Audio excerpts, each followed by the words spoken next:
Assalamualaikum and welcome to my channel Do Biology. Today we will discuss the topic that is called as the fungi like Protoctis, यानी कि ये Protoctis जो fungi से resemblance रखते हैं और उनकी जो बॉडी होती है उसको आप फंजाई की जो बॉडी होती है वो माइसीलियम कहलाती है और वो कंसिस्ट करी होती है नेटवर्क ऑफ हाइफी, यानी कि वो इस तरीके के जो स्ट्रक्चर्स होते हैं branch like these are called as the hyphae. ठीक है, और ये पूरी बॉडी जो होती है ना हाइफीज के ऊपर कंट्रीब्यूट कर रही होती है। Many of them have centrioles and cell wall having cellulose.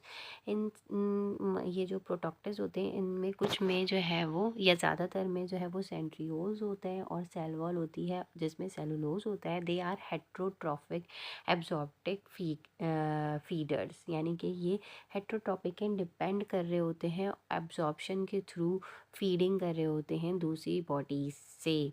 And they also reproduce by spores और most of the members of this groups are non motile but few develop movement at some stages in their life, यानी कि वैसे तो non motile होते हैं लेकिन कुछ stages of their lives में ये अपनी मूवमेंट शो कर देते हैं। Major groups of fungi like protoctists में आ जाता है स्लाइम मोल्ड्स और वाटर मोल्ड्स।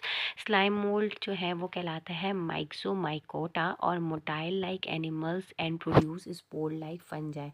मोटाइल होते हैं एनिमल्स की तरीके से और जो प्रोड्यूस कर रहे हैं स्पोर्स वो फंजाई की तरीके से कर रहे हैं। तो स्लाइम मोल्ड जो है वो एमोबॉइड प्रोटोक्टिस कहलाता है दैट प्रोड्यूस फ्रूटिंग बॉडी, और वो जो उसकी फ्रूटिंग बॉडी होती है उसको कहा जाता है sorocarp as a part of their life history. And they were often classified with fungi because they absorbs nutrient directly from the environment। और इनको fungi इसलिए कहा गया है क्योंकि ये absorbs कर रहे होते हैं nutrient directly environment से। The term slime mold refers to the habit of the most conspicuous part of the life cycle। अब ये जो स्लाइम मोल्ड जो इन्होंने नाम रखा है वो वहाँ से ड्राइव हुआ है जो बहुत ही वाजे पार्ट है लाइफ साइकिल का, और which is a small slimy mass. और वो क्या है, वो एक स्मॉल स्लाइमी सा मास आता है, स्लाइम लाइक स्ट्रक्चर होता है। स्लाइम जो है वो आपको पता है कुछ थिक चिकना सा थोड़ा सा चिपचिपा सा जो स्ट्रक्चर होता है that is considered as slimy. तो you can see in this picture the life cycle of the slime mould. ठीक है, यहाँ पे लाइफ साइकिल आपको नज़र आ रही होगी इसकी।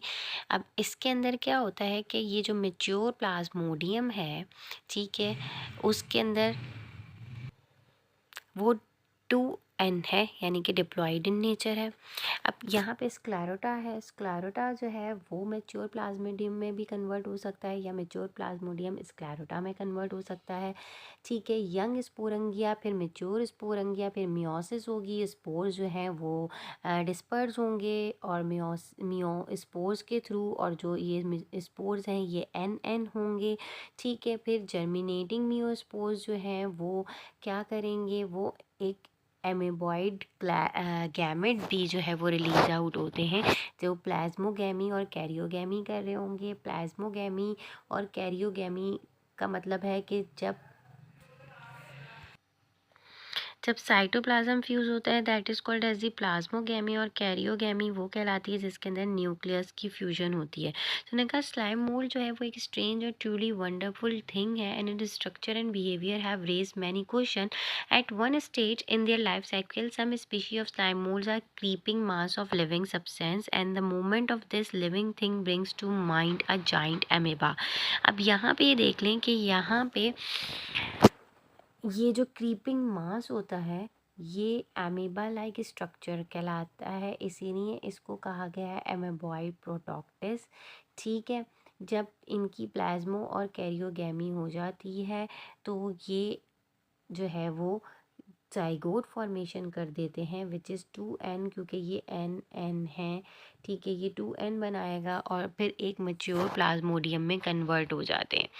ठीक है, और ये जो एमोबाइड स्टेज है स्लाइम मोल्ड की वो क्या कहलाती है, वो प्लाज्मोडियम कहलाती है। और प्लाज्मोडियम कंसिस्ट कर रहा है of cytoplasm in which are embedded many nuclei food vacuole and undigested food particle. और इसके अंदर बहुत सारे न्यूक्लियाई फूड वैक्यूल और अनडाइजेस्टेड फूड पार्टिकल्स एम्बेड हुए हुए होते हैं। प्लाज्मोडियम जो है वो मूव करता है along the forest floor on the dead leaves absorb sunlight.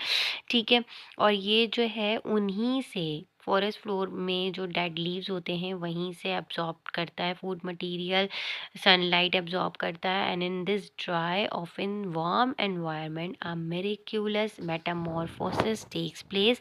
और इस ये पूरे ड्राई और वार्म एनवायरनमेंट के अंदर एक मेटामॉर्फोसिस प्रोसेस होता है और इन अ मैटर ऑफ आवर ये प्लाज्मोडियम चेंज कर लेता है into a cluster of fruiting bodies. और वो जो क्लस्टर ऑफ फ्रूटिंग बॉडीज़ है उसको आप ये कह लीजिए कि वो स्पोरंगिया में कन्वर्ट हो जाता है।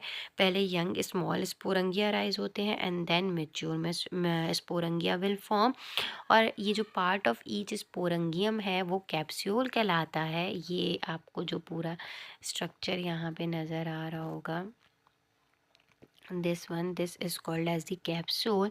ये आपको कैप्सूल कहलाता है। और यहाँ पे इन्होंने कहा कि large number of microscopic asexual reproductive cells जिन्हें स्पोर्स कहा जाता है वो इसके इनसाइड प्रेजेंट होते हैं। And if we observe only the plasmodium we would certainly called slime mould an animal.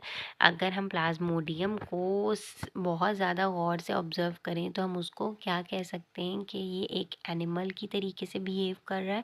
और इफ फ्लूइडिंग बॉडीज़ और स्पोर्स यहाँ पे खाली हों तो हम इसको ये कह सकते हैं कि ये एक एनिमल नहीं, एक प्लांट लाइक ऑर्गेनिज्म है, क्योंकि इसके अंदर स्पोर्स प्रेजेंट हैं प्लांट्स के अंदर जिस तरीके से होते हैं। तो that's it for today. If you like it kindly subscribe my channel. Thank you and अल्लाह हाफिज़।